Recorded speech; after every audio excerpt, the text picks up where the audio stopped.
former Governor Jesse Ventura, author of Don't Start the Revolution Without Me, joins Eric and I now for Trading Places. Welcome back, Governor. How are you doing? I'm doing pretty good. How are you guys doing today? We're doing great. First things first with this, you know, the SEC is supposed to be making sure that contracts are always enforced and no one's fraudulent. The Fed is supposed to make sure that the banks aren't all levered up ridiculously and risking too much money. And the federal, and meanwhile, the FDIC is supposed to be protecting depositors. None of that's happening, but those laws are already there. Why are we changing anything?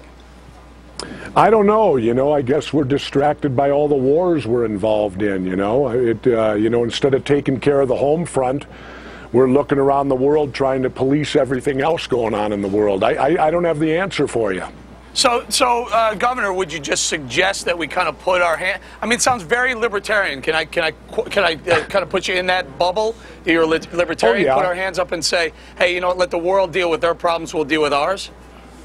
In a way, yeah. You know, I always find it kind of interesting. I saw a thing the other day on Egypt, and they talked about how Egypt is second only to Israel in our foreign aid.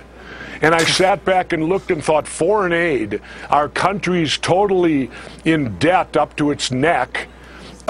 We've got problems up the yin-yang here. How on earth do we give out foreign aid? I mean, I was only a governor, so maybe that's beyond me. Governor, that's just it. I mean, when we looked at that, I actually wrote about this on CodyWillard.com today. The fact is that the magnitude of the numbers are so astounding that, for example, Citigroup today is going to be working with the World Bank to invest $1.25 billion in the emerging markets. That's welfare money that could be feeding kids 3 blocks down in the projects from Citigroup's headquarters. Well, it could be. You know, I don't know. I'm one of these people that, like I said, we've got enough problems inside our own borders. Why don't we focus on fixing the United States of America, fixing our infrastructure, fixing everything that needs to be done here, but still... Governor, isn't that sort of what they're saying they're trying to do? But I come back to, I thought those rules and laws were already in place. But they still have foreign aid.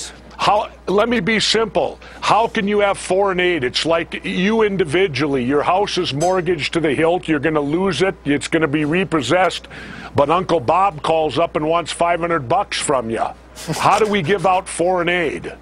Well, okay. I'm baffled over that. All right, so where do you draw the line, though? So we just cut off all foreign aid completely? There'll be starving people in countries that are developing? I got an idea. Well, why don't we cut off foreign aid, and why don't we bring all our troops home? That'd be a good start. So, Governor, you seen any of these details from Timothy Geithner, who was actually, I thought, one of the guys in charge of the Federal Reserve when all this stuff was happening, and he's saying that he needs more authority in order to actually carry out the regulations that he's creating now or something? Well, you know, what they're doing, I don't think anyone truly knows. I can't sit here and tell you and look you in the eye and say what they're doing is correct. I don't know. I think it's a roll of the dice. I think they grabbed the dice, they rolled it, they're hoping a 7 comes up, and nobody else seems to have any alternative, because let's remember, George Bush started the bailouts. He was the first to do it. The Republicans voted for it. Then when Barack Obama does bailouts, I notice the Republicans now don't vote for it. So it shows me the two parties are still making decisions based upon party power and maybe not what's good for the country as a whole. Jesse, real quickly, we're running out of time. Are you okay with welfare to our own starving people in this country? Well, I'm all right with a safety net of welfare. I think that we're a rich country and we should always look after our poor people and try to give them a boost up so that they can become contributing citizens. I think you're really, when you judge a country by its poor. When you look at a country, look at its poor, and that'll tell you how successful the country is. Thank you so much for joining us once again, Governor Jesse Ventura.